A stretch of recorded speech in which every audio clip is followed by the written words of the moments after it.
नमस्कार, आदाब। Crime petrol सतर्क के आज के इस एपिसोड में मैं अनूप सोनी आप सबका स्वागत करता हूं। आज चारों तरफ ऐसा विनाशकारी समय है जब कोरोना की महामारी ने पूरे विश्व को जकड़ लिया है और हमारा भारत भी इससे अछूता नहीं रहा है। इस महामारी के कारण बड़े पैमाने पर जान माल की बर्बादी हुई है और इस बर्बादी को रोकने के लिए चारों तरफ जो युद्ध चल रहा है उसमें हमारे डॉक्टर्स, नर्सेज, सफाई कर्मी, म्युनिसिपल कर्मचारी और पुलिस कर्मियों ने एक योद्धा की भांति से फ्रंट से कमान संभाली हुई है। इन सभी कोविड वॉरियर्स को क्राइम पेट्रोल और सोनी एंटरटेनमेंट की पूरी टीम तहे दिल से सैल्यूट करती है और उनका धन्यवाद करती है। पुलिस के लिए तो यह समय काफी चुनौतीपूर्ण था। एक तरफ जहां उन पर लॉकडाउन को नियमपूर्ण तरीके से चलाने की जिम्मेदारी थी, तो वहीं दूसरी तरफ अपराध को भी नियंत्रण में रखना था। ऐसे में एक महिला पुलिस कर्मचारी जो कि कोरोना में लॉकडाउन के समय ड्यूटी पर थी, उसका मर्डर हो जाना एक बहुत ही चौंकाने वाली बात थी। कौन थी ये युवा महिला पुलिसकर्मी और लॉकडाउन के दौरान क्यों और कैसे हुई उसकी हत्या?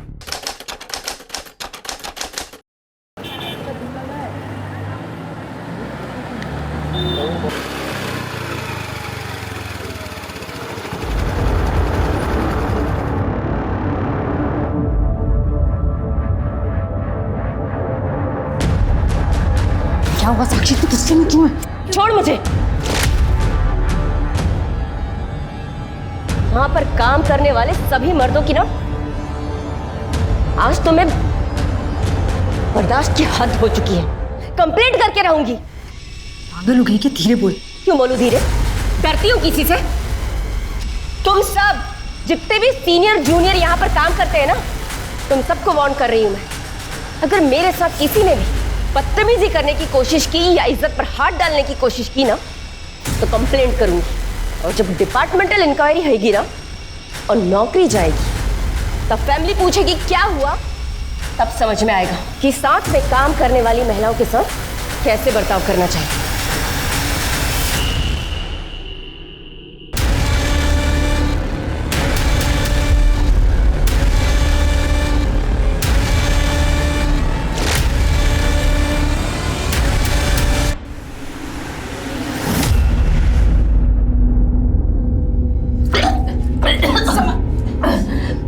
कुछ उल्टा सीधा खाया रहेगा।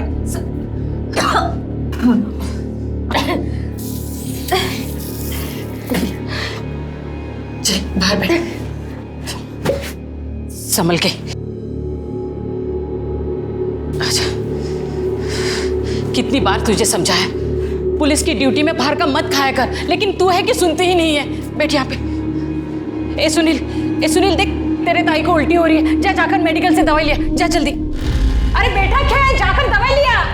अरे आई, पुलिस वाले इतना लोगों का पैसा खाते हैं, हजम कैसे होगा इनको? हाँ, तुझे शर्म नहीं आती? हाँ,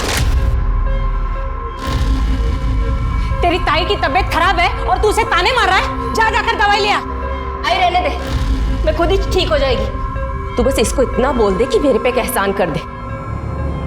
परसों ना पुलिस भर्ती का फिजिकल टेस्ट है और इसके लिए बहुत लोगों से बात की है मैं। इसको बोल के जाकर टेस्ट दे दे। तू मुझे जितना चाहे मार ले, तू सुसाइड करके मर जा, लेकिन एक बात समझ ले, मैं पुलिस में भर्ती नहीं होऊंगा, समझी ना?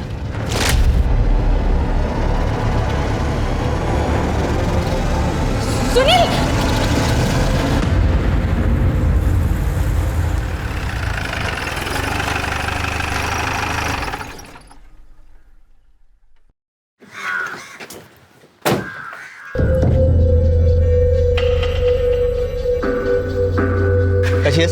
अरे एटीज, वो तुम्हारे भाई के भर्ती का हो गया? रूलिंग पार्टी के जो लीडर है वो मेरे मामा है। आओ तो बात करता हूँ। बट सर इसकी जरूरत ही नहीं है अभी। क्यों? मेरा भाई है सुनील, उसको पुलिस में भर्ती नहीं होना। भर्ती नहीं होना है? तुम्हारे ट्रांसफर करूँ क्या? हुआ कुछ उसका? सर अभी रुका तो नहीं है, बट अगर रुक जाएगा तो अच्छा रहेगा। वो आई को यही अच्छा लगता है। बिल्कुल। शाम को क्वार्टर्स पे आ जाओ, डिस्कस करते। स्ट्रैटेजी बनानी पड़ेगी वरना रुकेगी नहीं ट्रांसफर। Okay sir.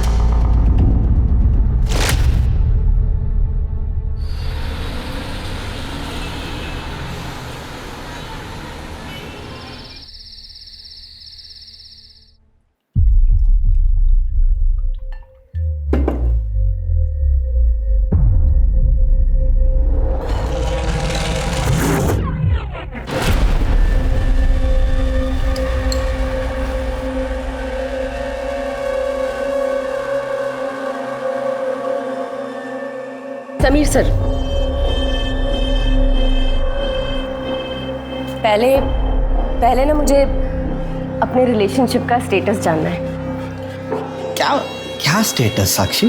पहले मुझे बताओ कि हम शादी कब कर रहे हैं। अरे तुम्हारी मैंने ट्रांसफर रुकवा दी ना, तो चंद दिनों की बात है, जल्दी शादी कर लेंगे। Yes yes yes. पहले शादी।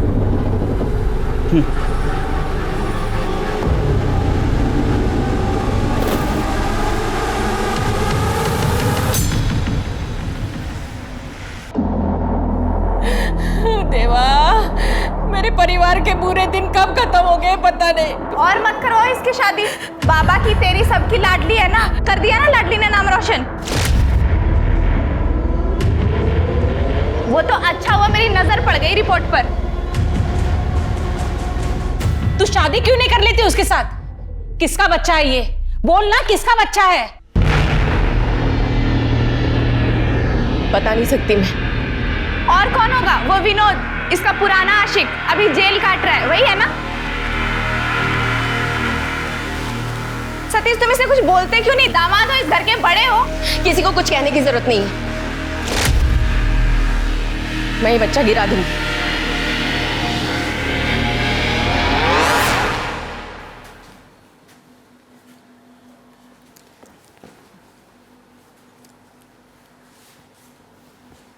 हाँ मैडम, किससे मिलना है?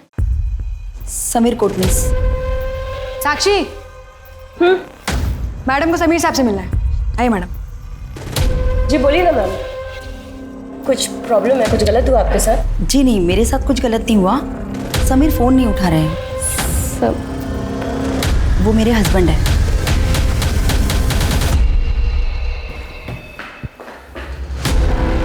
अरे सोनाली, मैंने तुम्हें कहा था ना क्वार्टर पे रुकने के लिए, तुम यहाँ चली आई क्यों? तुम फोन क्यों नहीं उठा रहे हो? हाँ, वो फोन अरे स्विच ऑफ हो गया। तुम चलो तुम्हें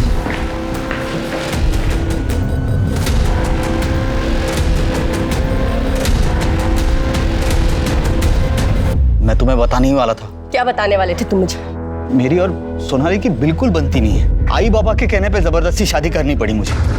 मैं उसे तलाक देके मैं शादी करने वाला था तुमसे। झूठ बोल रहे हो तुम। स्कूल कॉलेज की लड़की समझ रखा है क्या? जितना घुमाना था ना तुमको, उतना घुमा चुके हो। अब देखो मैं तुम्हारी कैसे बैंड बजाती हूँ। मैं तुम्हारी कसम खाता हूँ, मैं सिर्फ तुमसे प्यार करता हूँ और तुमसे शादी करना चाहता हूँ। आईची शपथ।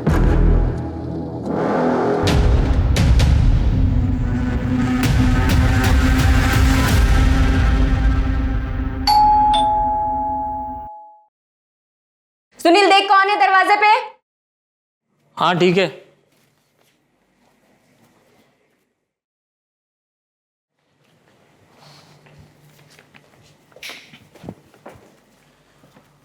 पोस्टमैन था, ये लेटर दिया है।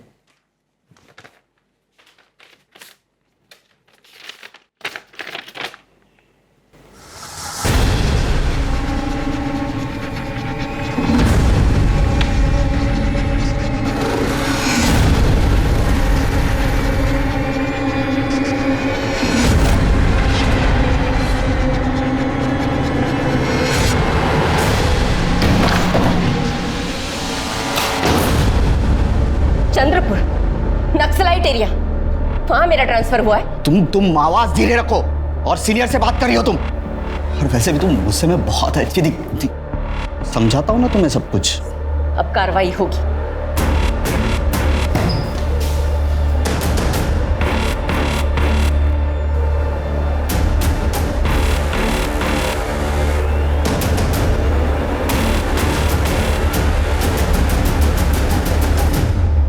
साक्षी बखूबी समझ गई थी कि उसके सीनियर ऑफिसर समीर कोटनिस ने उसका इस्तेमाल किया था। साक्षी ने अपनी शख्सियत के मुताबिक एक डिपार्टमेंटल कंप्लेंट फाइल की। डिपार्टमेंटल इंक्वायरी में यह साफ हो गया कि समीर कोटनिस ने साक्षी को बरगलाया और अपने ओहदे का गलत इस्तेमाल किया। डिपार्टमेंट ने एएसआई समीर कोटनिस को सस्पेंड कर दिया और साक्षी के ट्रांसफर को रद्द करते हुए अगले आदेश तक उसे उसी थाने में कार्यरत रहने को कहा। और फिर आई कोरोना महामारी की आपदा, जिसकी वजह से हालात बिगड़ने लगे और सरकार को उस पर काबू पाने के लिए लॉकडाउन घोषित करना पड़ा। और यहां पर मेडिकल डिपार्टमेंट और पुलिस डिपार्टमेंट की जिम्मेदारी और ज्यादा बढ़ गई।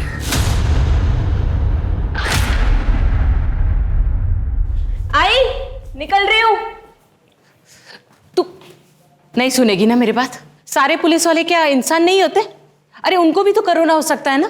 आई, पुलिस, डॉक्टर और सफाई कर्मचारी, इनकी ड्यूटी ना नैतिक जिम्मेदारी है। अब हमें कोरोना से तो लड़ना ही है ना, ताकि हमारा देश सुरक्षित रह सके और मेरी आय भी सुरक्षित रह सके। ये थे मैं। ध्यान रखना।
सर, बात में खड़ी है।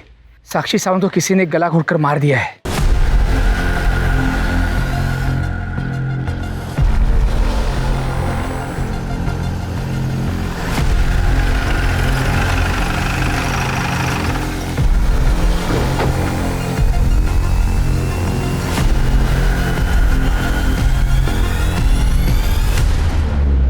निकल रहे ना?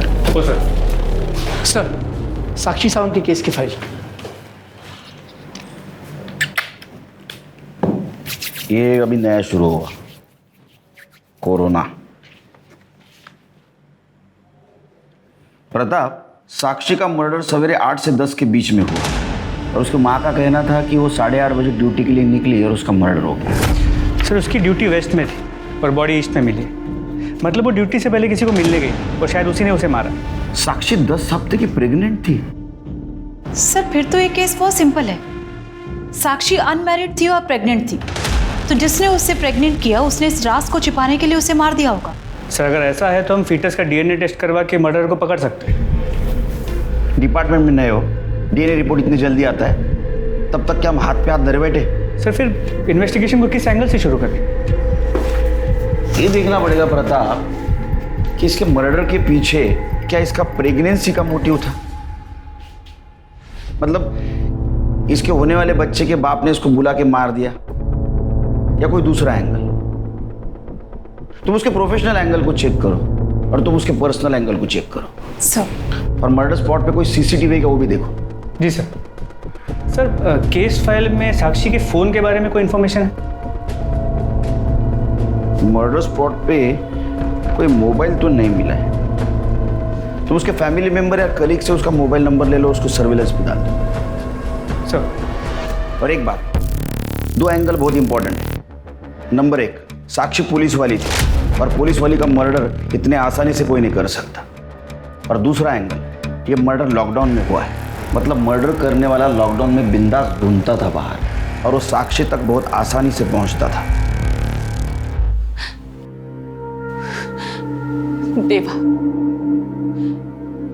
किसकी नजर लगी मेरे परिवार को? पहले मेरे पति को उठा लिया,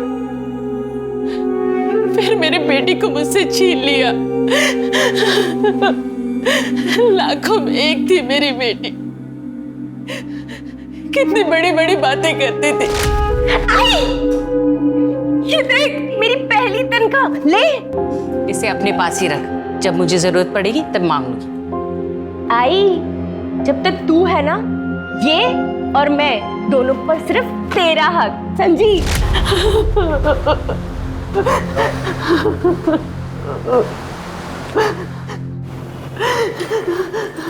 तू कहाँ जा रहा है? दुकान जा रहा हूँ। घर पर बैठकर मातम मनाने से पेट भरता है क्या?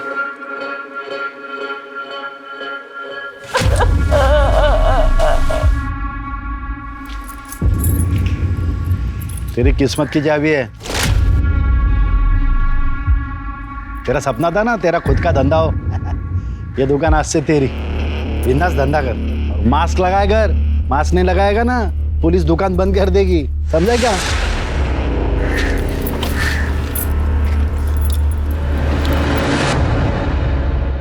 Thank you sir.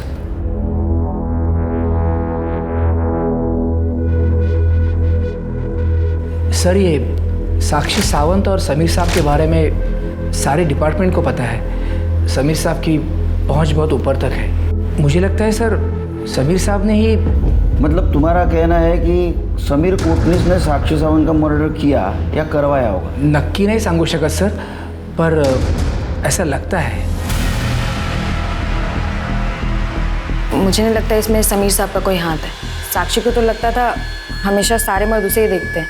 एक बार तो उसने पुलिस स्टेशन के बाहर सारे मर्दों को धमकी भी दे दी थी।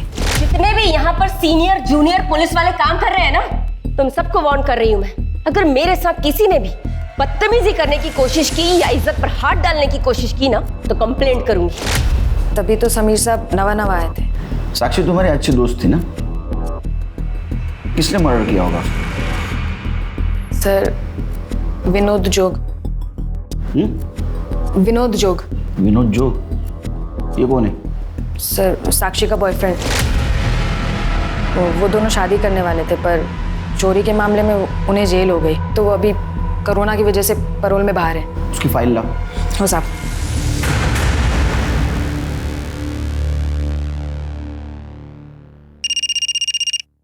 हाँ बोलो प्रगति। क्राइम ब्रांच वाले आपके बारे में पूछ रहे थे।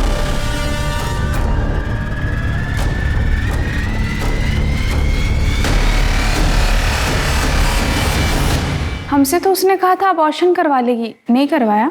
नहीं कराया, इसीलिए तो पोस्टमार्टम में आया है। आप लोगों को तो मालूम होगा ना उसके बच्चे का बाप कौन था? क्यों काकी? मुझे कुछ नहीं मालूम।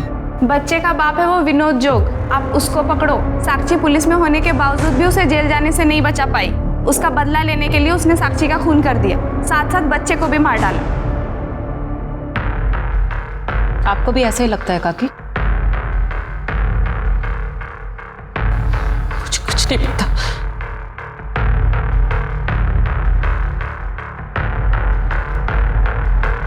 ठीक है, तो अभी मैं चलती हूँ। जरूरत पड़ने पर दोबारा आऊँ। तुम्हारा भाई कहाँ है? उससे मैंने घर से निकलने के लिए मना किया था। उसका क्या है ना मैम, उसने नया किराने का दुकान लिया है, इसीलिए उसे वहां जाना पड़ता है। सर, साक्षी का फोन ट्रेस हो गया। गुड। लोकेशन? सर, 1 घंटे पहले तक बड़ौदा था, लेकिन उसके बाद से फोन कंटिन्यूअसली मूव कर रहा है। इसका मतलब उसका फोन कोई यूज नहीं कर रहा है, इसलिए बैटरी बाकी है। सर, कहीं ऐसा तो नहीं कि उसका फोन उसके कातिल के पास है और वो खुद को बचाने के लिए कंटिन्यूअसली मूव कर रहा है? एक काम करो, जैसे ही फोन स्टेबल हो जाए लोकेशन ट्रेस करो। जी सर। सर, मुझे पर्सनली ऐसा लगता है कि उसका फोन एएसआई समीर कोटनीस के पास है, क्योंकि समीर का खुद का फोन स्विच ऑफ है और लॉकडाउन में इतनी आसानी से सिर्फ वो आदमी मूव कर सकता है जिसके कॉन्टैक्ट्स अच्छे हैं। समीर के घर जाके उसकी बीवी से बात करो। सर, मैं ऑलरेडी गया था, लेकिन पड़ोसियों ने कहा कि जैसे ही वो सस्पेंड हुआ वो अपनी फैमिली के साथ अपने गाँव धुले चला गया। तो तुम धुलिया जाओ पर्सनली और चेक करो। जी सर। सर, एक और बात, क्राइम स्पॉट के पास एक सीसीटीवी कैमरा मिला। वो तो बंद रहेगा अभी लॉकडाउन में। नहीं सर, वो चल रहा है। क्या? जी सर, लेकिन सर प्रॉब्लम ये है कि उस दुकान का ओनर अपने गाँव यूपी गया हुआ है। तो उसको फोन करो और चाबी का इंतजाम करो। सर, मैंने ऑलरेडी उससे बात कर ली, लेकिन वो मना करता है। कोर्ट से ऑर्डर लो। जी सर।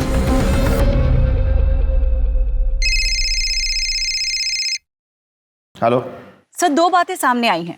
सर, साक्षी सावंत का भाई सुनील सावंत का, सर, साक्षी की मौत के बाद उसने एक बड़े से किराने का बिजनेस खोला। सर, कहीं साक्षी की मौत का इसके बिजनेस के साथ कोई कनेक्शन तो नहीं है? एक काम करो, उसके बिजनेस के बारे में और भाई बहन के रिश्ते के बारे में पता करो। ओके सर, एक बात और, तो साक्षी के घर वालों ने उसके बॉयफ्रेंड विनोद जोग पर उसकी मौत का शक जताया है। विनोद जोग, ये नाम तो प्रगति देशमुख ने भी लिया था। उसको लेके आओ यहाँ।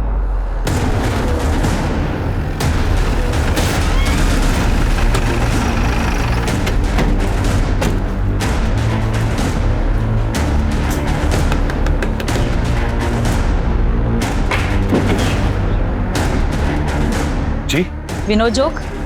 हाँ सर मेरी पापा साक्षी को क्यों मारा? क्यों मारा साक्षी को? तो साक्षी का मर्डर मैंने नहीं किया है सर। फिर मैं उसको क्यों मारूंगा? मैं तो उसे प्यार करता था। अरे वो तो हम भी जानते हैं, तू उसको प्यार करता था, उससे शादी करना चाहता था। तूने चोरी की थी ना, वो साक्षी को पता चल गया था और साक्षी ने सच्ची पुलिस वाली होने का फर्ज निभाया था, तेरे को माफ नहीं किया। तेरा मेली को हर्ट हो गया, तू पैरोल पे छुट के बाहर आया। तूने साक्षी का मर्डर किया और बदला ले लिया। नहीं सर, मैंने उसका मर्डर नहीं किया सर।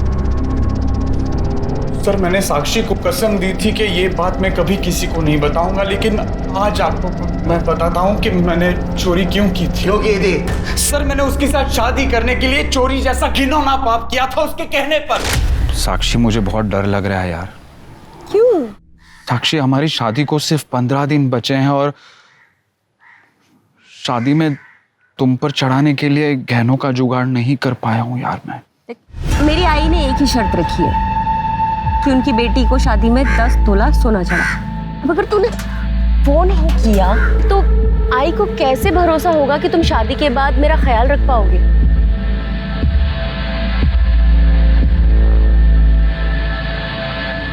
साक्षी, नहीं हो पाएगा।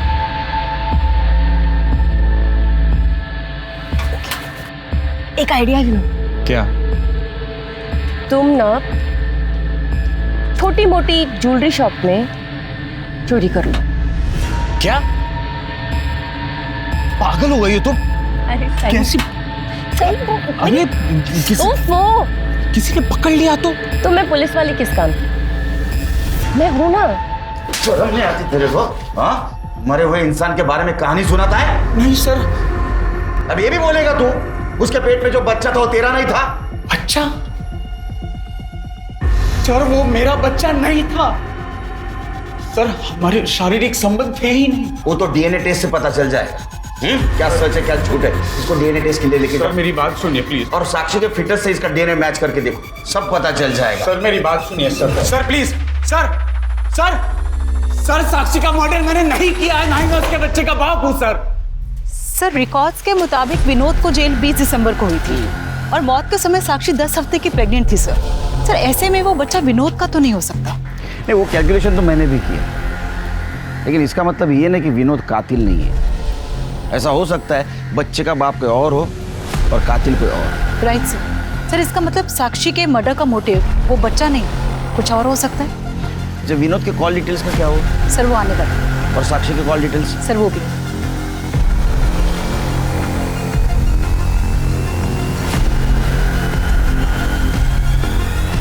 जैन मैडम, साक्षी के पड़ोस वालों से एक बात पता चली है। तुम्हारे पड़ोसियों से पता चला है कि तुम्हारी बहन साक्षी के साथ नहीं जमता था। 2 बहनों में लड़ाई किस घर में नहीं होती साहब? नहीं, लेकिन जिस घर में 2 बहनों का झगड़ा होता है उस घर में छोटी बहन बड़ी बहन को धमकी नहीं देती। धमकी? वो तो मैंने गुस्से में बोल दिया था। बचपन से लेकर आज तक सब मुझे तुझसे नीचा दिखाते आए हैं। हमेशा सब कहते थे तू गोरी है और मैं काली, तू पढ़ने में फर्स्ट आती है और मैं तो फेल ही हो जाती हूँ। बाबा की तो तू लाडली थी और पुलिस में नौकरी मिलने के बाद तू आई की भी लाडली हो गई। तू पागल हो गई है मंदा। ये क्या बकवास किया जा रही है तू? हाई बाबा के लिए ना बचपन से तू, सुनील और मैं तीनों ही एक बराबर थे। ताई तेरी ये चिकनी चुपड़ी बातें ना रहने दे। शादी से पहले मायके में सब मुझे नीचा दिखाते थे और शादी के बाद अब पति मुझे नीचा दिखाता है, नफरत करता है। ताई वो मुझसे नफरत करता है। क्यों करवाई ऐसी शादी? क्यों तूने उससे शादी नहीं कर ली? तेरी शादी नहीं हो रही थी मंदा।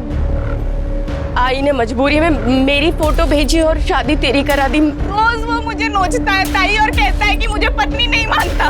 उससे मेरी शादी धोखे से हुई थी। तेरी वजह से मेरी जिंदगी बर्बाद हुई है। मैं इस बात का बदला लेके रहूंगी। मैं नहीं छोड़ूंगी तुझे ताई। अगर तुम्हारा पति तुम्हारे साथ गलत कर रहा था तो तुमने पुलिस में कंप्लेंट क्यों नहीं की? पुलिस कंप्लेंट का क्या फायदा साहब? एक बार शादी हो जाए तो औरत को शादी में एडजस्ट करना पड़ता है, वरना शादी टूट जाती है। और एक बार शादी टूट जाए तो उस औरत का इस समाज में कोई अस्तित्व नहीं होता। अच्छा, इसलिए तुमने साक्षी का अस्तित्व मिटा दिया?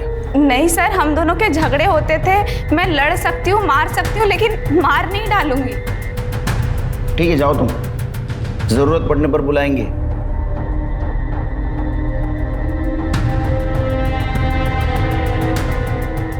इसका मोबाइल लोकेशन निकलवा। इसका भाई सुनील, उसका क्या हुआ? सर उसके बारे में इंक्वायरी निकलवाई है और पूछताछ के लिए पुलिस स्टेशन भी बुलाया है। बोल रहा था आऊंगा, पर अभी तक आया नहीं। उसकी खबर लो।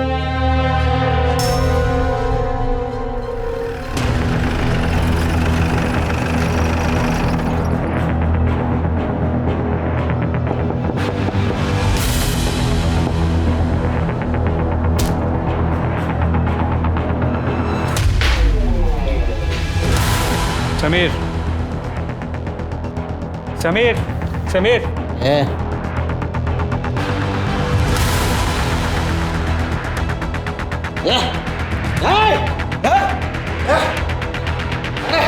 Crime branch.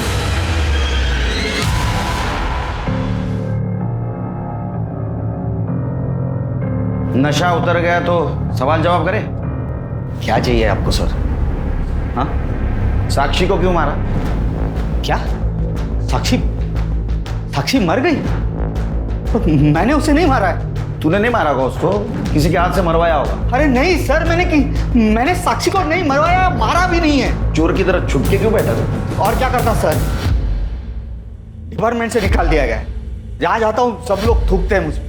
उसके बाद ये लॉकडाउन आ गया तो खुद को मैंने शराब में डुबो दिया। खुद को शराब में डुबो दिया या साक्षी को डुबाया, उसका जश्न मना रहा था? अरे कौन सा जश्न मनाऊंगा मैं? किस बात का? साक्षी 10 हफ्ते की प्रेग्नेंट थी। तूने उसके साथ जो कुछ भी किया उसके साथ चला गया, तेरी शादी भी बच गई। अरे नहीं साहब, मुझे नहीं मालूम था। और वैसे भी वो मुझे हाथ नहीं लगाने देती थी। अरे साक्षी, चलो मैं तुम्हें एक चीज दिखाता हूँ। आओ आओ मेरे साथ। अरे आओ ना। ये क्या है? तुम्हारे लिए साक्षी। जाओ जाओ पहन के आओ। तुम सारे मर्द ना वन ट्रैक माइंड के होते हो। लड़की पटी नहीं कि बस सीधे बिस्तर पे, और एक बार वो सो जाए तो सीधे बाहर जाने का रास्ता दिखा दो। तुम सोचती हो वैसा कुछ नहीं है। ठीक है, तो पहले शादी करते हैं, फिर जैसा तुम बोलोगे ना वैसी रहूंगी, और जो बोलोगे वही पहनूंगी। अरे मेरा विश्वास कीजिए, मैंने उसे नहीं मारा है। इसको डीएनए टेस्ट को लेके जाओ और साक्षी के फिटनेस से मैच करके देखो।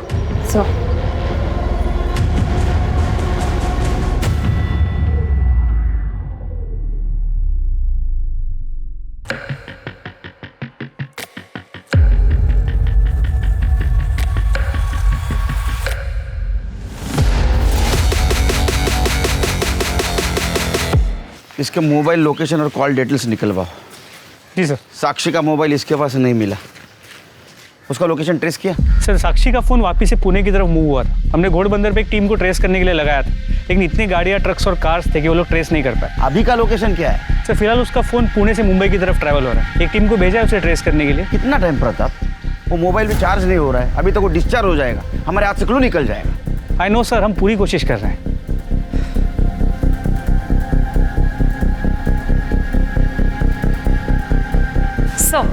सर साक्षी सावंत और मंडा सावंत की कॉल डिटेल्स आ गई। कुछ सस्पिशियस मिला? नहीं सर दोनों की कॉल डिटेल्स क्लीन है। सर साक्षी सावंत के मरने से बहुत दिन पहले ही विनोद जोग और समीर कोटनी से उसकी बातचीत भी बंद हो चुकी थी। अरे विनोद जोग के कॉल डिटेल्स? सर वो भी क्लीन है।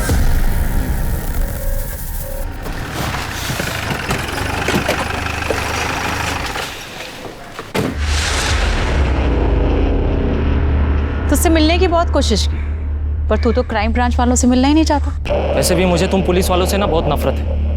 पहले मेरा बाप मरा पुलिस की नौकरी में, और अब मेरी बहन। तेरी बहन मरी नहीं, उसका मर्डर हुआ।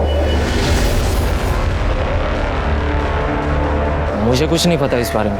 पड़ोसियों से पूछताछ की है, उनसे ये पता चला कि जितनी नफरत तो पुलिस से करता है ना, उतनी ही अपनी बहन से भी किया करता था। मैं अपनी बहन से नफरत इसलिए करता था क्योंकि वो पुलिस में थी, वो पुलिस में थी या फिर इसीलिए नफरत करता था क्योंकि वो बिना शादी के माँ बनने वाली थी? मुझे कुछ नहीं पता, मुझे बहुत सारा काम है, होम डिलीवरी करनी है, सब ऑर्डर्स। उधर तेरी बहन का मर्डर हुआ है और इधर तू किराना शॉप का मालिक बन गया, तुझे कुछ अटपटा सा नहीं लगा? तुम पुलिस वालों को है ना शक करने की बीमारी होती है बहुत बड़ी। पुराना सेठ था, उसे कोरोना का डर था, अभी कोई दुकान खरीदता नहीं तो मुझे दे दी। वैसे भी इस सब से मेरी बहन का मर्डर का कोई संबंध नहीं है। चल अपने सेठ का नंबर दे। सर, क्राइम सीन की सीसीटीवी फुटेज मिल गई। दिखाओ।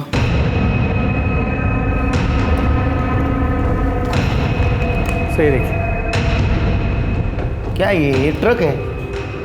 क्राइम सीन कहाँ है? सर एक मिनट, मैं थोड़ा फॉरवर्ड कर दूँ।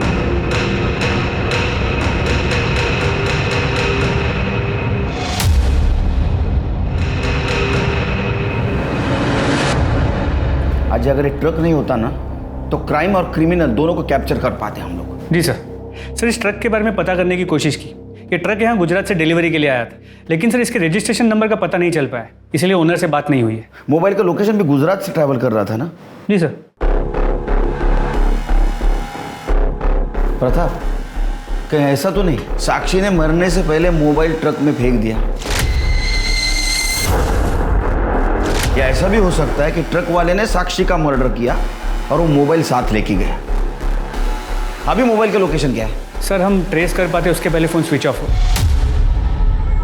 हमारे हाथ से बहुत बड़ा क्लू निकल गया प्रताप। जी सर। और हाँ सर, साक्षी की फीटस का डीएनए रिपोर्ट आ गया। क्या है? सर उसके फीटस का डीएनए समीर या विनोद के डीएनए से मैच नहीं करता।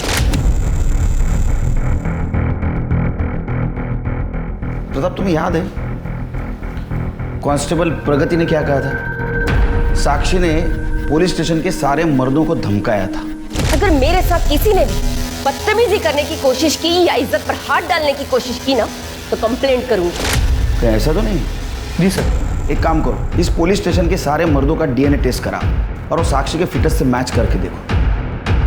सर। बड़ा दानवीर करना बन रहा है तूने सुनील को ऐसे शॉप चलाने के लिए दे दी? नहीं दिया नहीं मैडम। दूर रह के बात कर। एक तो मास्क नहीं पहना हुआ, मालूम नहीं है सोशल डिस्टेंसिंग रखना है? नहीं दिया नहीं मैम, मैंने बेचा है 5 लाख रुपए में। 5 लाख? किसने दिए पैसे? वो साक्षी सावंत ने, और ये बात उसके भाई को बताने के लिए उसने मना किया था। क्या प्रूफ है तुम्हारे पास कि साक्षी सावंत ने पैसे दिए? सब लिख के रखता हूँ मैम मैं, ये इसमें। हाँ मैम, वो उसने ना 25-25 हज़ार करके 2 महीने में उसने 4 लाख रुपए दिया और 1 लाख रुपए का चेक दिया था। हवालदार के पास इतना पैसा कैसे आ सकता है? और वो करप्ट थी, इसका भी कुछ प्रूफ नहीं है अपने पास। एक काम करो, वो दुकान मालिक संदीप म्हात्रे और साक्षी सावंत, इन दोनों के बैंक डिटेल्स निकलवाओ और वो 1 लाख का ट्रांजैक्शन कैसे हुआ था पता करो। Yes sir.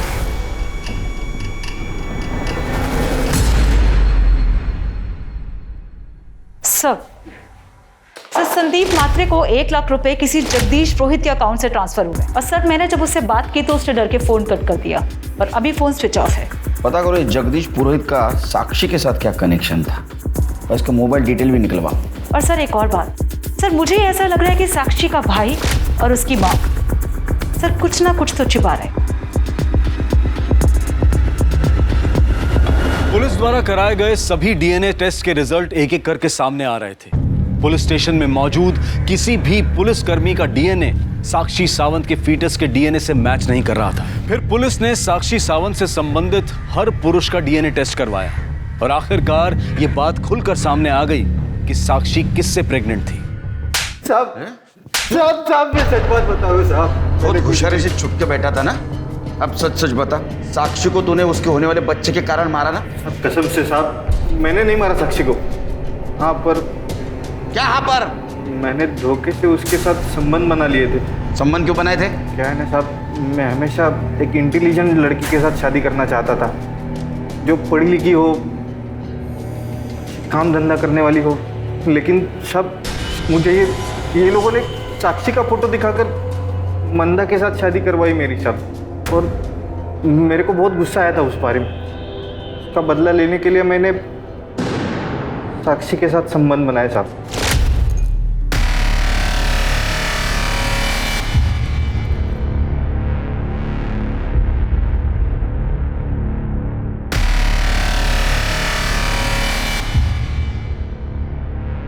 साक्षी, कितना पढ़ाई करोगी? ये लो दूध पी लो, सुबह कर लेना पढ़ाई।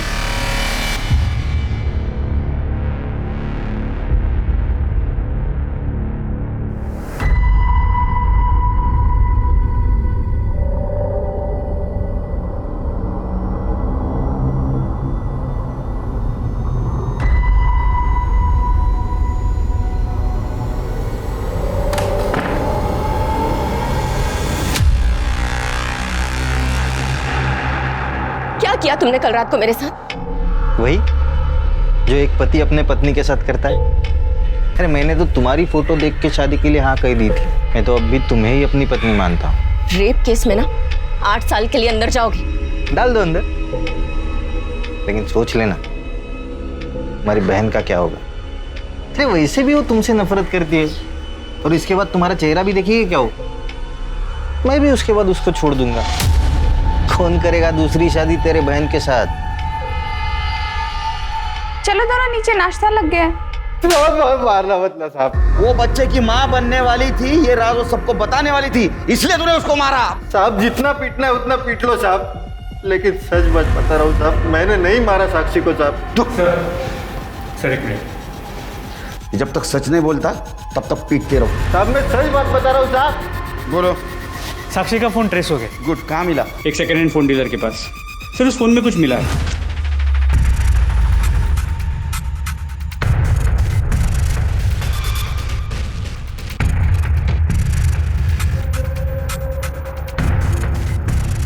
सर जगदीश पुरोहित का पता चल गया है। वो साक्षी सावंत का नहीं, बल्कि उसके किसी जानने वाले का रिश्तेदार है। कहीं इस जानने वाले का तो नहीं?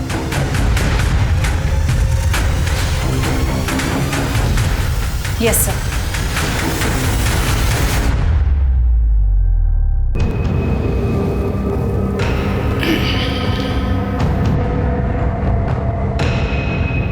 साक्षी का मोबाइल डाटा हमें मिला, और ये भी बात पता चलेगी तुम्हारा रिलेटिव जगदीश पुरोहित, उसके कहने पे तुमने संदीप मात्रे को 1 लाख रुपए ट्रांसफर किए थे। इतना ही नहीं, तुम्हारा मोबाइल लोकेशन ये भी दिखाता है कि वारदात की जगह पे तुम थे। और एक खास बात, वो रस्सी, जिस रस्सी से तुमने साक्षी का गला घोट के उसे मारा था, वो रस्सी हमें तुम्हारे घर से मिली है। तो अब ये सब क्लियर है कि साक्षी का मर्डर तुमने ही किया था। कबूल कर लो।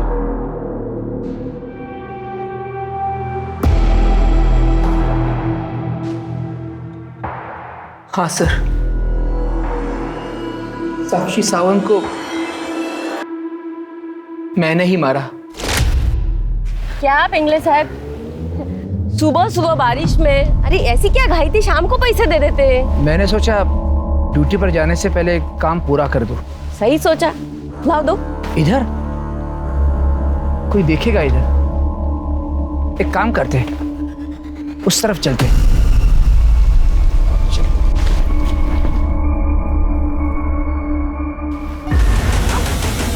मैंने उसका मोबाइल ढूंढने की बहुत कोशिश की, लेकिन नहीं मिला वो। उसी मोबाइल ने तो हमें तुम तक पहुंचाया है।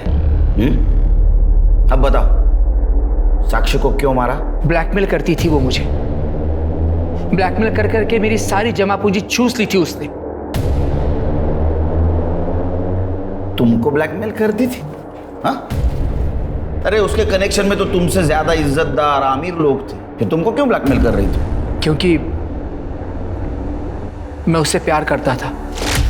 हाय, तुम्हारे हाथ कितने मुलायम है साक्षी, लगती नहीं कि ये हाथ किसी पुलिस वाली के हैं। ये हाथ स्कूटी चलाने के लिए नहीं बने हैं, बल्कि किसी बड़े से बाइक पर पीछे बैठ के किसी का कंधा कसकर पकड़ने के लिए बने हैं। और इस बात को उसने सबके सामने मुझे इनडायरेक्टली एक्सपोज करने की धमकी दी थी।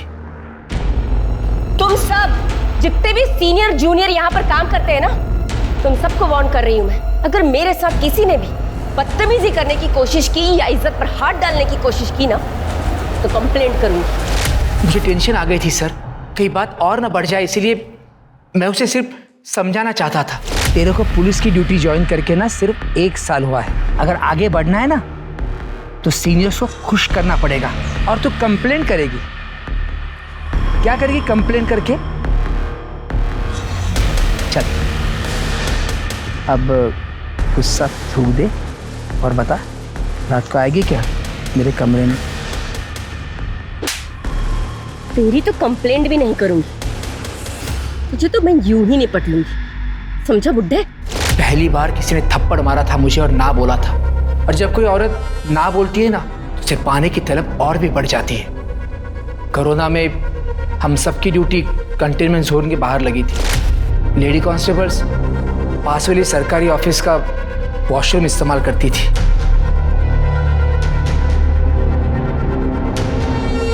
देख, अगर तू मेरे साथ नहीं सोई तो तेरा ये वीडियो मैं वायरल कर दूंगा, फिर देखता हूँ कैसे बचाती है तू अपनी इज्जत। और तेरे से ज्यादा वो शहानी निकली। उसने तेरे एक्ट को रिकॉर्ड किया। देख, अगर तू मेरे साथ नहीं सोई तो तेरा ये वीडियो मैं वायरल कर दूंगा, फिर देखता हूँ तू कैसे बचाती है अपनी इज्जत। पूरे 5 लाख हो गए, अब इतने पैसों में तो नई नौकरी लग जाएगी। क्या है ना पिंगले साहब, वो मेरे भाई का काम थोड़ा ठीक से चल जाए फिर मैं आपसे कुछ नहीं लूँ, पक्का। और आगे से मैंने पैसा देने के लिए इनकार कर दिया तो? आपको पता है ना, आपके पास कोई ऑप्शन नहीं है। आपकी नौकरी, आपकी इज्जत, आपकी फैमिली, आपके पास ना आत्महत्या करने के सिवाय कोई चारा नहीं बचेगा। और फिर तुमने साक्षी को मार कर वो मोबाइल हथियाने की कोशिश की, लेकिन वो मोबाइल हमारे हाथ लग गया। अब वही मोबाइल तुझे जेल के सलाखों के पीछे भेजेगा, और वही मोबाइल तेरी इज्जत का पंचनामा करेगा। साक्षी सावंत वैसे तो एक निष्ठावान पुलिसकर्मी थी, लेकिन उसका परिवार उसकी सबसे बड़ी कमजोरी थी। साक्षी की बहन मंदा की धोखे से सतीश से शादी करना इस जुर्म की सबसे पहली दस्तक थी, जिसे साक्षी ने एक पुलिसकर्मी होते हुए भी दरकिनार किया। फिर मधुकर पिंगले का साक्षी को ब्लैकमेल करना, और फिर साक्षी द्वारा मधुकर की ट्रिक को उसी पर अपनाना बिल्कुल सही नहीं था। महामारी के इस समय में सरकार द्वारा निर्देशित नियमों का पालन करें और कोरोना के खिलाफ चल रही इस जंग में सरकार और कोविड वॉरियर्स की मदद करें। गलत रास्ते पर चलकर सही मंजिल को पाना नामुमकिन है। देखते हैं हमारे आज के एपिसोड की दूसरी कहानी।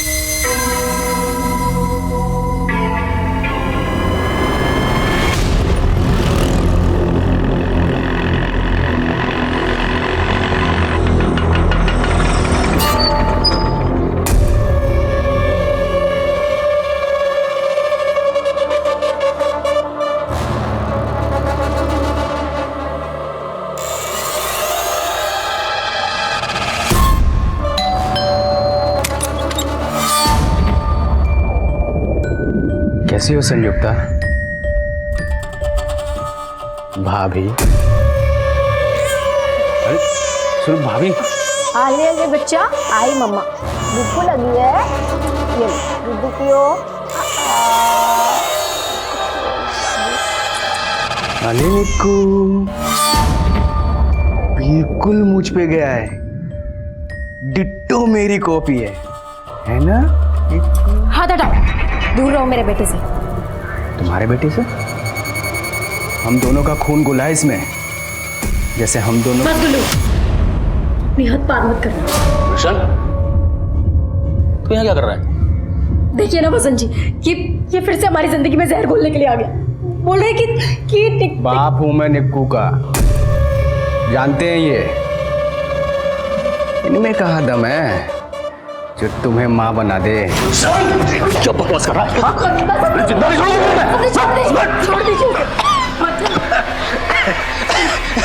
देखा, संयुक्ता ने बचाया मुझे। मरते हुए नहीं देख सकती ना, प्यार जो करती है मुझसे। रोशन, देख, तुझसे ज्यादा भरोसा मैं संयुक्ता पे करता हूँ। चुपचाप यहाँ से चला जा, वरना ठीक नहीं होगा। तेरे लिए जान से मार दूंगा तुझे मैं, समझा? चल फुट यहाँ से, चल भाग। भाग यहाँ, हमारे घर में घुस के हमें गुंडाई करते हो।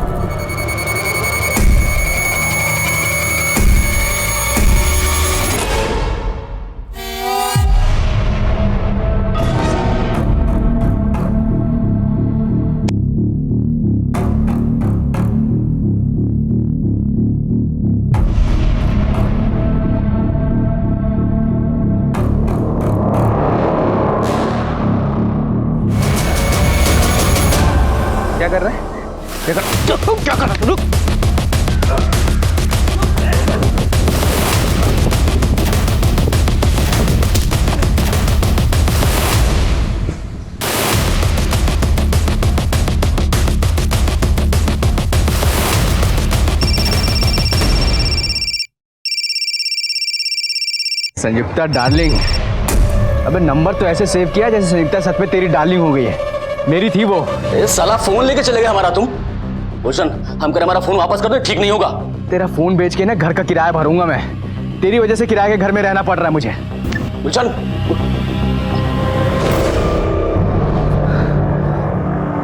इस आदमी को सीधा करने के लिए कुछ ना कुछ टेढ़ा करना पड़ेगा। बस भैया। हाँ मुद्दत, मुझे पता है मुझे क्या करना। Don't worry. अच्छा सुनो, ऑफिस आ गया है, मैं बाद में बात करती हूँ। Good morning madam.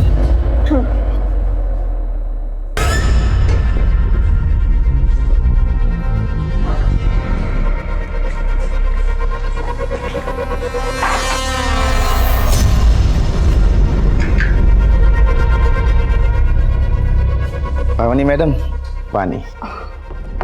Thank you Dilip ji.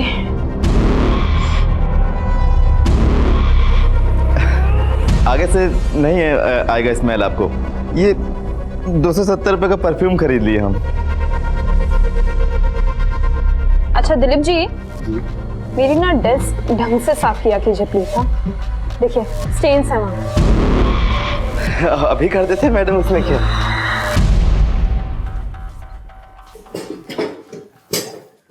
पावनी, आज से तुम यहाँ नहीं बैठोगी। सर ऐसे क्या देख रही हो? आज से तुम इस ऑफिस की मैनेजर हो। What? Really? Thank you so much, sir. You deserve it. Come with me. तुम्हारे नए कैबिन में बैठ के नए काम को डिस्कस करते हैं। आओ। Sure.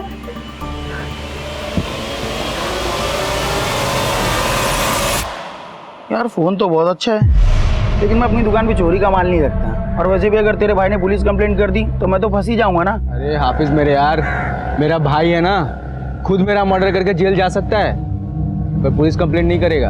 दे दे जो देना है यार, बहुत कड़की चल रही है। अरे यार कड़की लगी तो कोई नौकरी वोकरी कर ले। अच्छा खासा BA पास है, क्यों अपना गोल्डन टाइम वेस्ट करता है? काहे का गोल्डन टाइम? आयरन से भी सस्ता हो गया टाइम। साला आयरन ही देख। माँ के चले जाने के बाद संयुक्ता लाइफ में आई। मैं सोचा माँ की कमी माशूका पूरी कर देगी, फिर साला सब कुछ। बस अब हमेशा की तरह ओल्ड फ्लैशबैक वाली स्टोरी मत सुनाया करो। फ्लैशबैक के आगे की स्टोरी सुनेगा? नया करने वाला हूँ कुछ। क्या करने वाला है?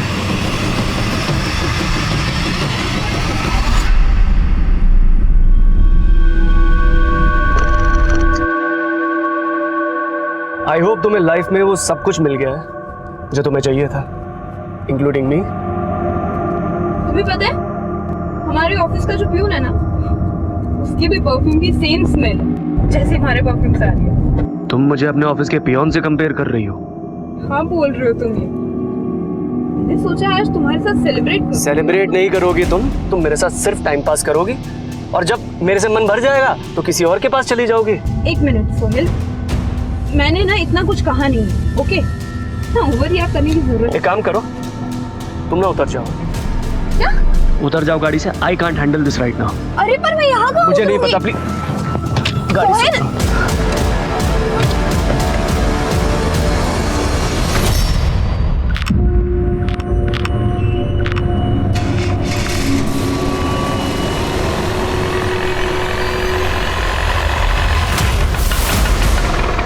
कहाँ जाना है मैडम? पर आपके पास तो ऑलरेडी सवारी है। अरे नहीं, शेयरिंग ऑटो है। अभी एक आंटी को लक्ष्मी नगर उतारा है, इनको दिलशाद गार्डन जाना है। आपको? दिलशाद गार्डन? हाँ, 30 रुपए सवारी।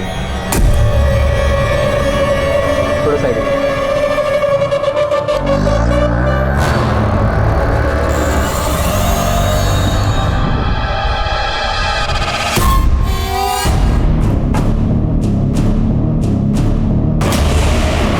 अरे भैया कहाँ लेके जा रहे हो? भैया हेलो, अरे सुनो रोको।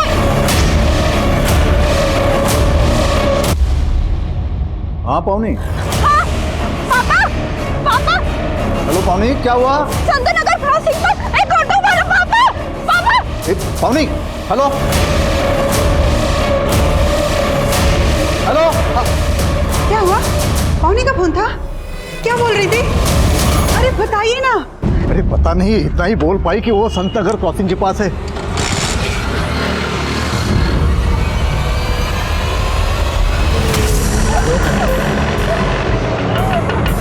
चल के निकाल। चुप रहे। अबे जल्दी करना। अरे भाई लाश का वजन बढ़ गया फुल करके।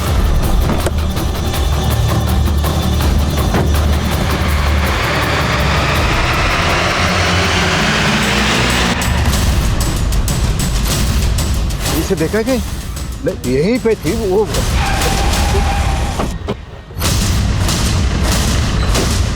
कंट्रोल रूम में कॉल आप ही ने किया था? हाँ जी, मेरी बेटी पावनी किडनैप हो गई। उसका फोन आया था, यही संत नगर क्रॉसिंग पे पास ही थी। संत नगर क्रॉसिंग पर एक ऑटो वाला पापा। फिर उसके बाद उसका फोन बंद हो गया। मैंने यहाँ आके पता करने की कोशिश की, लेकिन कुछ पता नहीं चल रहा है सर। कहाँ? देखिए, आप घबराइए मत, हम उसे ढूंढ लेंगे। आप हमें आपकी बेटी का फोन नंबर और फोटो दे दीजिए। ये मेरी बेटी पावनी, ये उसका नंबर है 98200। पता करो आसपास। अच्छा, आपकी बेटी पावनी आ कहाँ से रही और ऐसे कहाँ हैं आप लोग? हम लोग दिलशाद गार्डन में रहते हैं। उसका ऑफिस यहाँ ये एविटेल प्लाजा में है। इसी रास्ते से घर आती है हमेशा। शक है किसी पर आपको? देखिए सर, मेरे कुछ समझ में नहीं आ रहा है।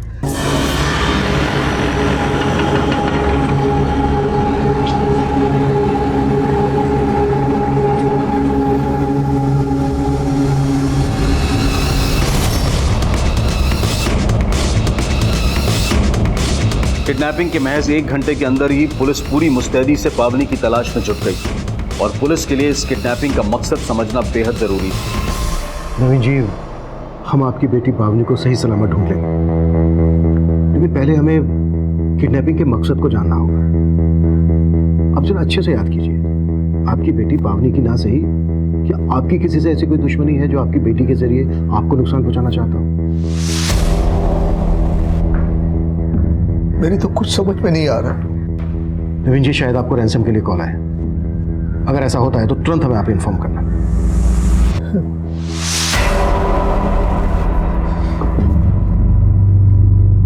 हाँ शर्मा। सर, आसपास की सभी पेट्रोलिंग टीम को अलर्ट भेजा, लेकिन कहीं से कोई लीड नहीं मिली। संत नगर के पास एक ऑटो स्टैंड भी है, लेकिन फिलहाल वहां से भी कुछ पता नहीं चला है कि पावनी किस ऑटो में होगी।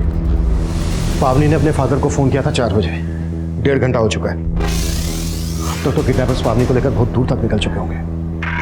किडनैपर्स सेक्सुअल ऑफेंडर्स भी हो सकते हैं। शर्मा, इससे पहले कि वो पावनी को नुकसान पहुंचाए, हमें जल्द से जल्द उन तक पहुंचना होगा। सर।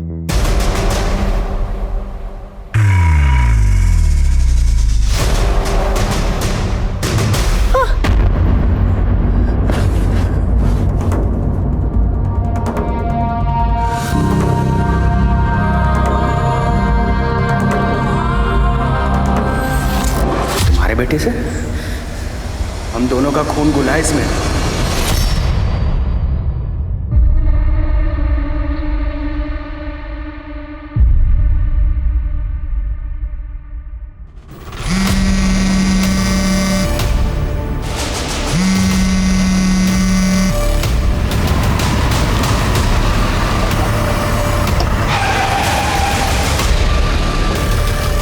क्या भाई, क्या अचानक मेरे घर आने का प्लान कैसे बना लिया?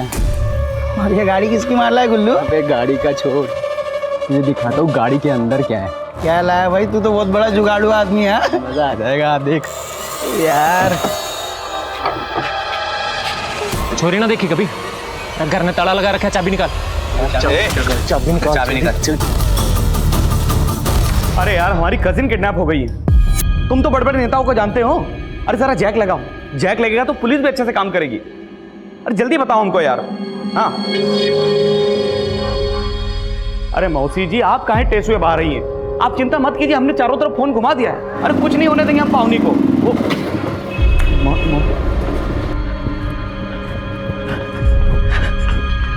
पावनी का कुछ पता चला?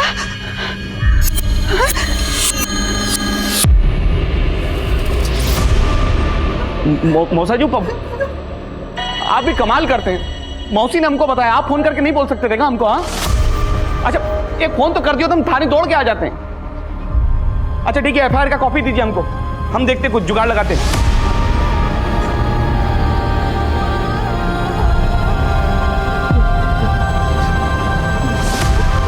I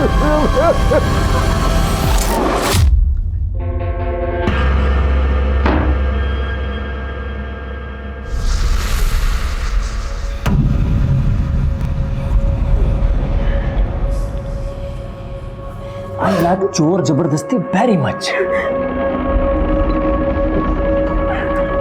जितना आउच करेगी ना मैं उतना वाव वाव करना करना करना और करना और साड़ी क्या कर रहा है तू?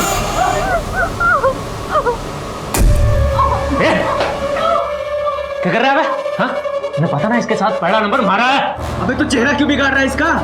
पैसे मिलने तक सही सलामत रखना है इसको। तोड़ना ही है तो जाके उसको तोड़। वो हाफिज पुलिस को बुलाने की बात कर रहा है। साला प्लीज प्लीज मुझे छोड़ दो, प्लीज जाने दो मुझे। छोड़ दे? तुझे उठाने की सुपारी मिली है।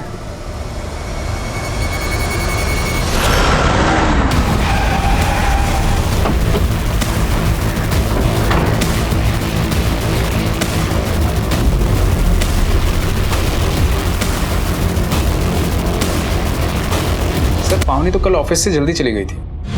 जल्दी चली गई? क्या बोल के गई थी कि वो कहाँ जा रही है? सर कल उसका प्रमोशन हुआ था तो अपने फ्रेंड्स के साथ सेलिब्रेट करना चाहती थी। अब मुझे नहीं पता कि वो फ्रेंड्स कौन है और वो कहाँ सेलिब्रेट करना चाहती थी। कहीं ऐसा तो नहीं है कि कंपनी में उसके प्रमोशन को लेके किसी को कोई प्रॉब्लम हुई हो, कोई दिक्कत? I don't think so. पावनी को सब पसंद करते हैं।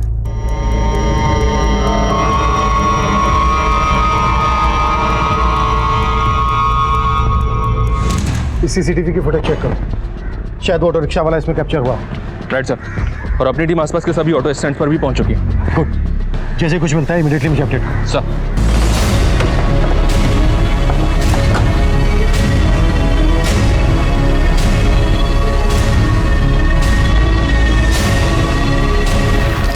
हाँ क्या क्या हुआ? कहाँ जा रहा है? अरे वो खाने के बारे में पूछने जा रहा था लड़की से। सब पता है क्या खाना चाह रहा है तू, सब मिलेगा। चल जा, देता हूँ मैं खाना। चल।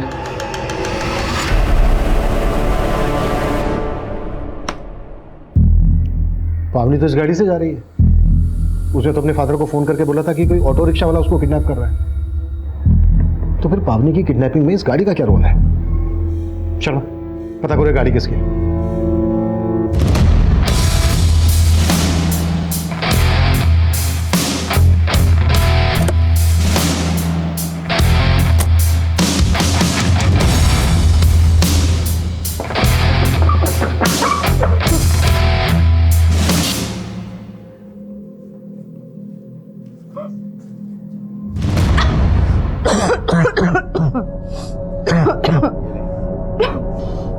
खाना खा, जब तक जिंदा है मौज ले। इस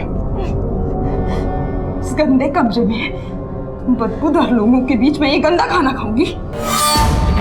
मारना है ना मुझे तो अभी मार डालो। दम घुटता है मेरा इस कमरे में।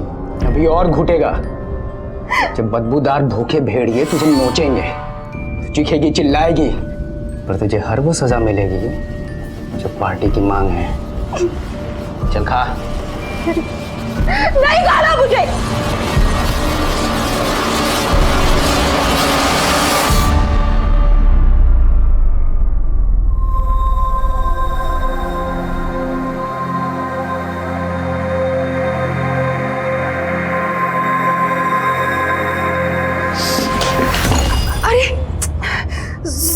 सॉरी बेटा, सॉरी। देखो ना, अरे क्या किया ये आपने?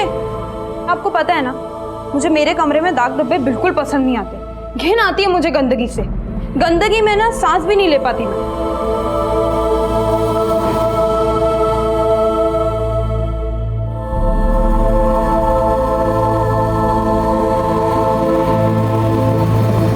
अरे तुम टेंशन ना लो, हमने सब जुगाड़ लगा दिया। अच्छा बाद में बात करते हैं।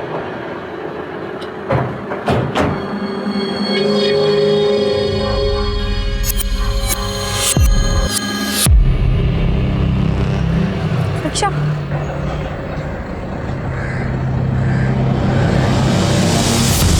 सोहेल जैदी? पावनी सोहेल की कार में? जी, और सोहेल भी गायब है, उसका घर भी बंद है, मोबाइल फोन भी बंद आ रहा है। आपको कोई अंदाजा है कहाँ हो सकता है सोहेल? ये सोहेल लखनऊ का रहने वाला है, उसके पेरेंट्स भी वहीं रहते हैं। ठीक है, उसके पेरेंट्स का नंबर दे दीजिए। नहीं, हमारे पास नहीं है, लेकिन आप पावनी का पता कीजिए ना, 12 घंटे से भी ज़्यादा टाइम हो गया है। और रैंसम के लिए अभी तक आपको कॉल भी नहीं आया है। आप लोगों को कुछ अंदाजा है किस मकसद से किडनैपिंग हुई होगी पावनी की? कुछ बता सकते हैं? पावनी और सोहेल के बीच किसी बात को लेकर कोई अनबन थी, कोई झगड़ा, कोई इशू? वो दोनों साथ में पढ़े कॉलेज में, हमें नहीं लगता कि उन दोनों के बीच कोई इशू है। Bye bye. अरे ये क्या पावनी, इसे दरवाजे से भेज रहे हो? अंदर नहीं बुलाओगे? आओ बेटा, आओ अंदर आओ। नहीं अंकल, इसे जब भी कैब सर्विस की जरूरत होती है ना, मुझे बुला लेती है बस। अरे इसके कहने पे नहीं सही, मेरे कहने पे तो आ जा। चलो साथ में कॉफी पीते आओ। अंकल कुछ काम था, बाद में आता हूँ। चलिए।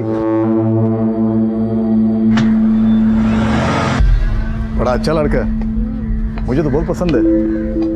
तेरा क्या ख्याल है? किस बारे में? अरे किस बारे में क्या, तुम्हारी शादी के बारे में। ओहो मम्मा, शादी वादी छोड़ो। आपको पता है मेरे पास एक गुड न्यूज़ है। आज बॉस ने ऑफिस में मेरा इंक्रीमेंट कर दिया। पावनी अपने करियर को लेकर ज्यादा फोकस है, इसलिए उसकी शादी की कोई जल्दी नहीं है। सर हो सकता है सोहेल को इसी बात से प्रॉब्लम हो। ये बात पावनी ने खुद कही थी तुमसे? नहीं सर, बताया तो नहीं था, पर सोहेल भी तो कई दिनों से गायब है। अच्छा,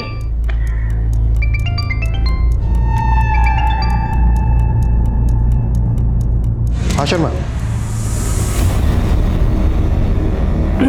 लेट्स गो। सोहेल, ये कहाँ ले आए हो तुम मुझे? सरप्राइज है तुम्हारे लिए। मेरे फ्रेंड्स ने यहाँ पर एक पार्टी ऑर्गेनाइज करी एंड और तुमने ये मुझे पहले क्यों नहीं बताया? पावनी सरप्राइज है, पहले नहीं बताया जाता है। कौन यार? सोहेल, मैं तुम्हारे साथ टाइम स्पेंड करने आई थी, हमारे शराबी दोस्तों के साथ नहीं। शराबी? तुम मेरे इंटेंशन पे डाउट कर रही हो? पावनी, हमारी शादी होने वाली है और तुम्हें मुझ पे इतना भी भरोसा नहीं है? मैंने कब कहा कि मुझे तुमसे शादी करनी है?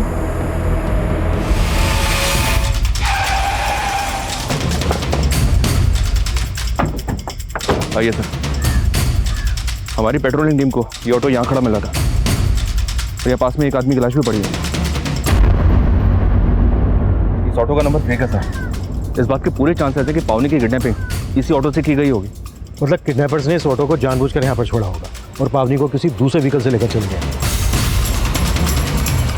इस आदमी को भी किडनैपर्स नहीं मारा होगा।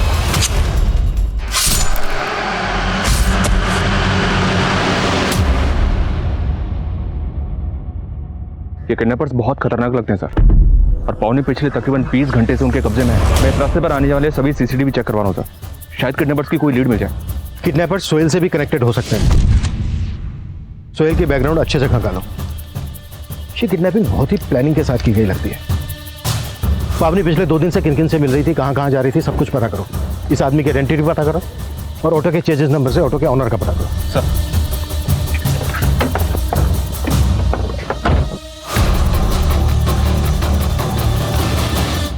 साहब इस लड़की को तो मैं नहीं जानता, लेकिन कल एक दूसरी लड़की इस ऑटो स्टैंड पे आई थी जिसे देख के बहुत अजीब लगा।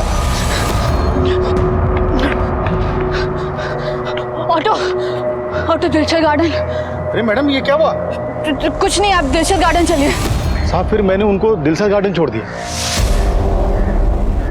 दिलशद गार्डन? दिलशद गार्डन में तो पावनी भी रहती है। ये दूसरी लड़की का पावनी की किडनैपिंग से क्या कनेक्शन हो सकता है? कुछ कह नहीं सकते हैं सर, लेकिन सर उस दूसरी लड़की ने कल उसी वक्त संत नगर से एक ऑटो पकड़ा था जिस दौरान पावनी की किडनैपिंग हुई थी। पता करो ये दूसरी लड़की कौन? सर, क्राइम सीन पे जो ऑटो मिला था उसके चेसी नंबर से उसके ओनर का पता चला। मुंदगा के किसी बसंत सिंह ने वो ऑटो कुछ ही दिन पहले परचेज किया था। मुंदगा पुलिस से कांटेक्ट करो और उठा लो वसंत सिंह को। मुंदगा पुलिस से बात हुई सर, वसंत का मर्डर हो चुका है। व्हाट? या सर, आज ही मुंदगा में उसकी लाश मिली है। वसंत को भी चाकू से मारा गया। ये काफ़ी सरप्राइजिंग है सर। वसंत एक गवर्नमेंट एम्प्लॉय था, उसके पास ऑटो का होना काफ़ी अटपटा है। मुझे तो ये पूरा केस ही अटपटा लग रहा है शर्मा। तुमने कहा कि वसंत सिंह की लाश मिली है मुंदका में, और वसंत सिंह का ये ऑटो जिसमें शायद पावनी को किडनैप किया गया है वो मिलता है मुंदका से 25 किलोमीटर दूर महावीर नगर में, जहाँ पर हमें इस आदमी की लाश मिली जिसकी अभी तक पहचान नहीं हो पाई है। लेकिन सर इन मर्डर्स का पावनी की किडनैपिंग से कोई तो कनेक्शन है। बसंत की एक पत्नी भी है सर, संयुक्ता, उससे मिलकर बात करके देखते हैं। अच्छा, सोहेल पर क्या लीड है? लखनऊ पुलिस को उसके नेटिव एड्रेस पे भेजा था, लेकिन वहां से कोई लीड नहीं मिली। एक बात है सर, मैंने पावनी के कॉल रिकॉर्ड चेक किए, पावनी ने सोहेल से कहीं ज्यादा तो मुदित के साथ बात की। ये पावनी का कजन? जी सर।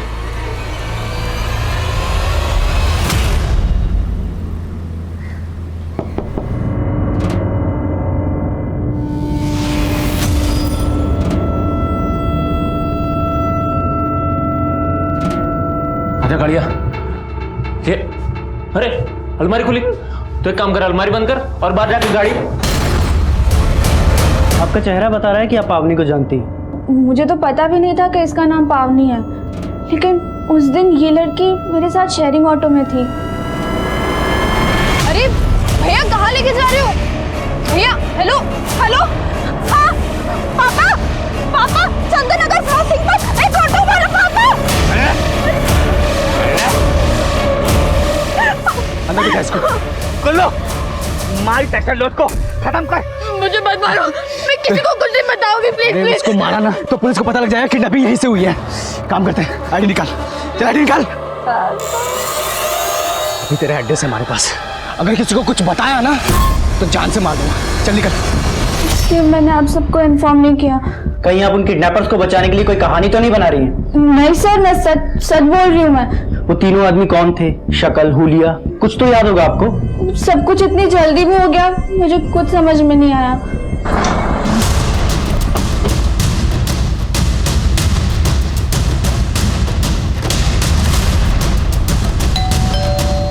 संयुक्ता जी, हम जानते हैं कि आप इस वक्त बात करने की हालत में नहीं है, लेकिन महावीर नगर में हमें एक ऑटो रिक्शा मिला है जो आपके पति बसंत के नाम पे रजिस्टर्ड है। बसंत जी का ऑटो? जरूर उनके साथ किसी ने कोई साजिश की और उनकी हत्या कर। कैसी साजिश? किसी पर शक है आपको? उनका सिर्फ एक ही दुश्मन था, उनका छोटा भाई गुलशन। गुलशन? हाँ सर, उससे तंग आकर बसंत जी ने उसे इस घर से बाहर निकाल दिया था, क्योंकि वो जबरदस्ती इस घर पे हिस्सा लेने की कोशिश कर रहा था। तो अभी कहाँ है गुलशन? मैं नहीं जानती सर, और हमने कभी जानने की कोशिश भी नहीं की। इस गुलशन का कोई नंबर वगैरह तो होगा आपके पास? हाँ, मैं ला के देती हूँ।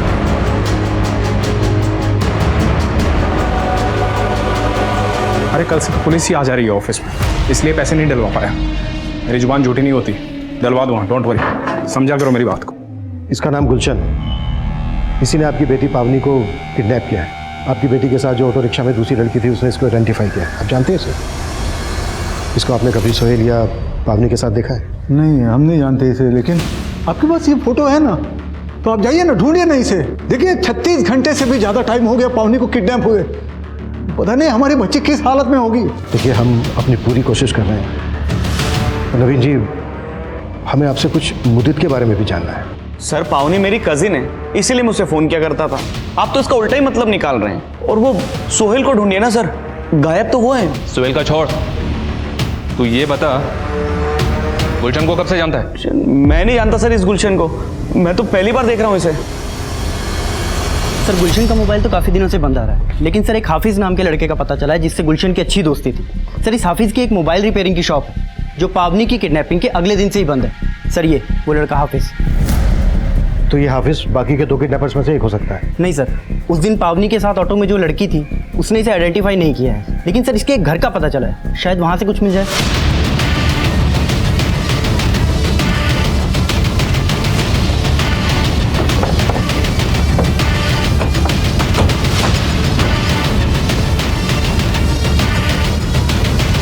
यादव, ताला तोड़ो।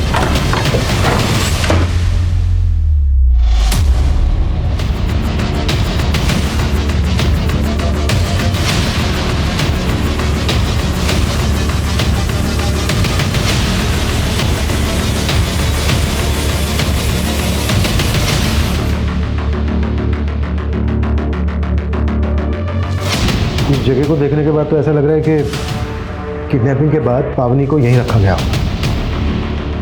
आसपास पूछताछ करो, शायद किसी ने कुछ विटनेस किया। सर सर काफी दिनों से वहाँ एक कार खड़ी थी और हाफिज के पास तो कोई कार थी ही नहीं। उस कार का नंबर याद है आपको? नंबर तो नहीं याद, हाँ लेकिन वो सफेद रंग की थी।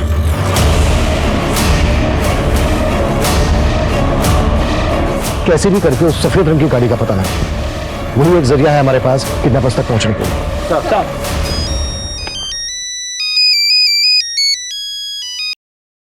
हेलो हेलो सर, मैं विनीत जैन बोल रहा हूँ, पावनी का बॉस। हाँ विनीत जी बोलिए। सर मुझे अभी एक कॉल आया था, एक आदमी पावनी की फिरौती मांग रहा था।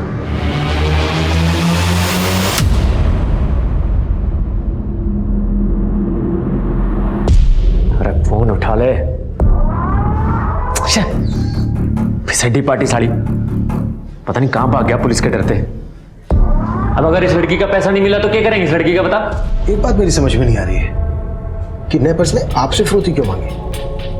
पावनी तो सिर्फ आपकी एक एम्प्लॉई है। सर ये बात तो मेरी समझ में भी नहीं आ रही है। 5 करोड़? हाँ 5 करोड़ तैयार रख। अगर पुलिस को कुछ भी बताने की कोशिश की ना तो पावनी के साथ तुझे भी मार देंगे।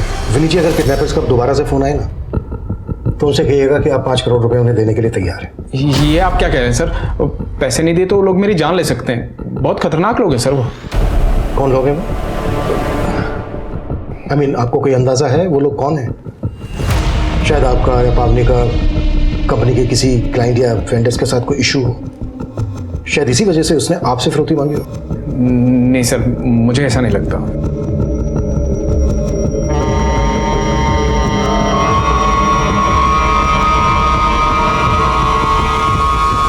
सर जिस आदमी की लाश हमें किडनैपर्स के ऑटो के पास मिली थी उसका नाम सुरेश सिंह है।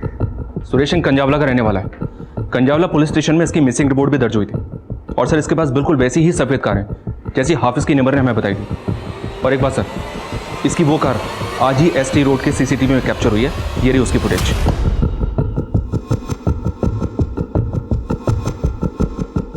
ये कार तो संगम टर्मिनल की तरफ जा रही है। सुरेश के मर्डर को 36 घंटे से ज्यादा हो गए और उसकी कार अभी भी मूव कर रही है। इसका मतलब किडनैपर्स ने सुरेश का मर्डर सुरेश की कार के लिए किया होगा।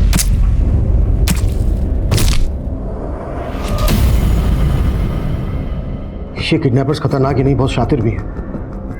इन्होंने पावनी की फिरौती की रकम मांगी है उसके बॉस से। और जिस नंबर से फिरौती के लिए कॉल आया था वो नंबर फेक आईडी से लिया गया था। इस किडनैपिंग का मकसद मेरी अभी भी समझ में नहीं आ रहा है। शर्मा, संगम टर्मिनल के आसपास अच्छे से सर्च करवाओ, शायद इस कार या पावनी का वहां से कोई क्लू मिल जाए।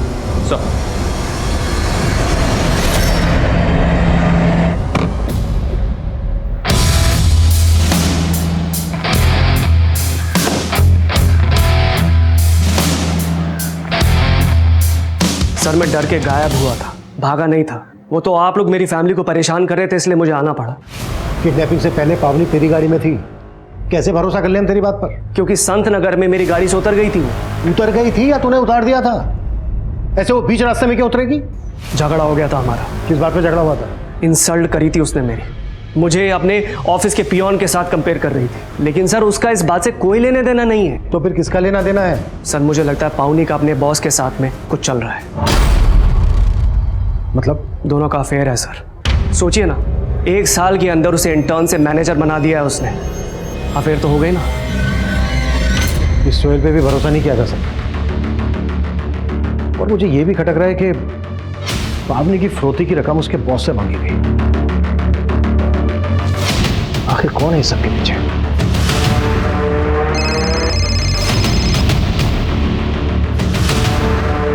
हेलो, 5 करोड़ तैयार है ना? पुलिस अब भी इस किडनैपिंग का मकसद समझ नहीं पा रही थी और फिरौती के दूसरे फोन कॉल के बाद पावनी के बॉस विनीत जैन को किडनैपर्स द्वारा बुलवाई गई जगह पर भेजा गया।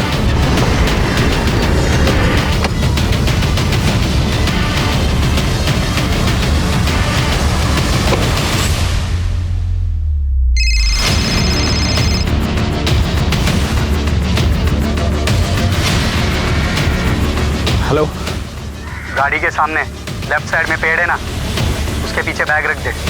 पावनी अपने घर पहुंच जाएगी, चल जल्दी। हाँ।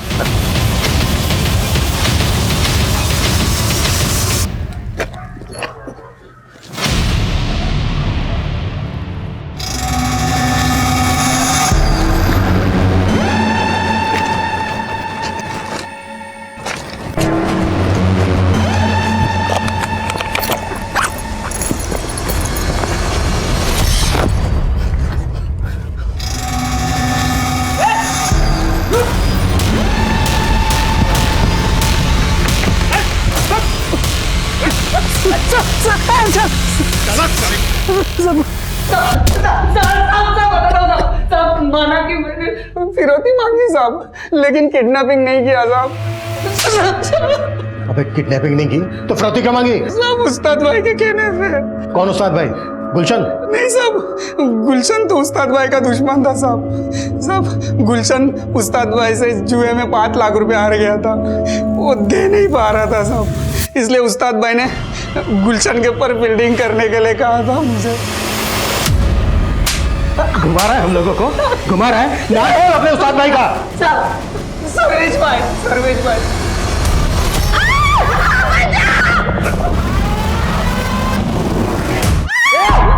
छोड़ दे लड़की को, नहीं तो गोली मार दूंगा। मेरी देख, तेरी गन है। देख भाई, अब पैसा नहीं मिला, फिरौती नहीं मिली तो मजे तो लेंगे ना। पैसा नहीं मिला, फिरौती के लिए कॉल क्यों करवाया तू मुन्ना से? अरे मुन्ना, अरे ये गोलू का गेम बजाना यार, क्या बहुत परेशान कर रखा है इसने। तो एक काम कर, तू लड़की की फिरौती मांग, तो जैसे ही पैसा मिलेगा ना, लड़की और गोलू दोनों का गेम बजा देंगे साले का। देख गोलू, मैं तेने सब कुछ समझा दूंगा।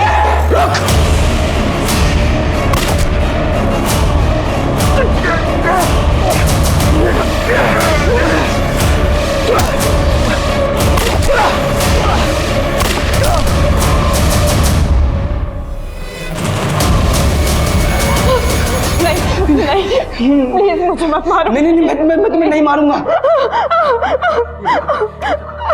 अगर मैं इन दोनों को नहीं मारता तो ये दोनों तुम्हारा रेप कर देते, इसलिए मुझे मारना पड़ा। पावनी, मैं ये सब कुछ मैं नहीं करना चाहता था, मुझे मजबूरी में करना पड़ा। तुम आजाद हो। तुम एक काम करो, अपने घर वालों को फोन कर लो। ये लो। सर मुन्ना को बहुत तोड़ा, लेकिन वो बता ही नहीं रहा है कि उसने पावनी को कहाँ छुपा रखा है। सर, पावनी के ऑफिस से लेकर घर तक की कई सीसीटीवी फुटेज कलेक्ट किए हैं, ये देखो।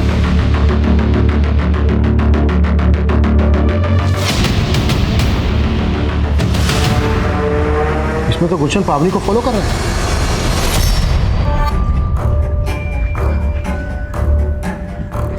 पापा से बात हो गई है, पुलिस को कुछ नहीं बताएंगे। Thank you so much, गुलशन। गुलशन नहीं, गुल्लू। मेरी माँ ने ये नाम मुझे बहुत प्यार से दिया था। पता है, जब मैं 18 साल का था ना, तब मेरी माँ चल बसी। वो फिल्मों में दिखाते हैं ना कि माँ के जाने के बाद माशूका उसकी जगह ले लेती है। तुम्हारी गर्लफ्रेंड भी है ना? 16 अक्टूबर को मेरी जिंदगी में आई थी। देख के नहीं चल सकती।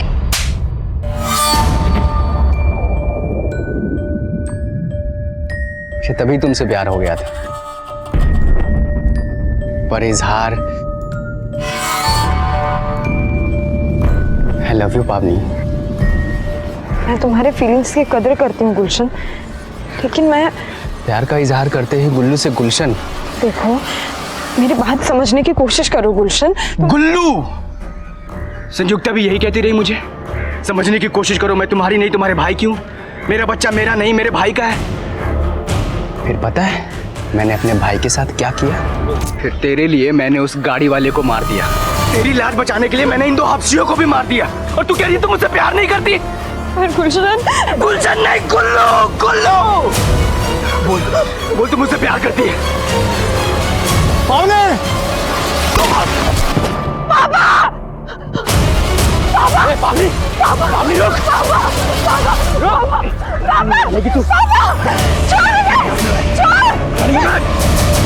सर, पावनी और पावनी के फादर की लोकेशन विशाखानगर से हो रही है। योगेश, फास्ट।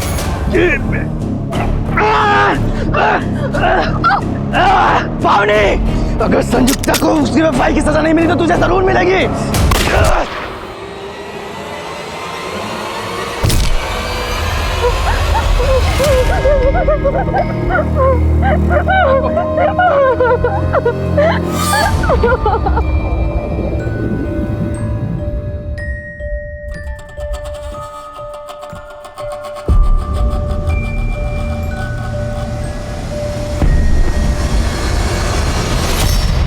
गुलशन गुलशन ने अपने अपराधी दोस्तों को फिरौती के पैसों का लालच देकर पावनी को किडनैप करवाया और फिर एक एक करके उन सबको मार दिया।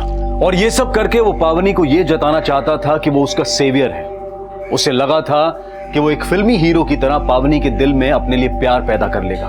उसका ये पागलपन अचरज में डालने वाला था। पावनी के पिता समेत उसने 6 हत्याएं की। इससे पहले गुलशन का कोई क्रिमिनल रिकॉर्ड नहीं था, लेकिन 2 साल पहले उसने अपनी भाभी संयुक्ता के साथ बलात्कार किया था।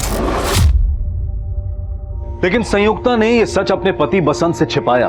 उसे इस बात का डर था कि अगर यह बात सामने आ गई तो कहीं उसका पति भी उसे न छोड़ दे और समाज भी उसे तिरस्कृत कर दे। लेकिन संयुक्ता जैसी महिलाओं का यह डर अक्सर ऐसे अपराधियों के हौसले बढ़ा देता है। अगर गुलशन का अपराध पहले ही उजागर हो गया होता तो आज वो ये रक्तपात नहीं मचा पाता।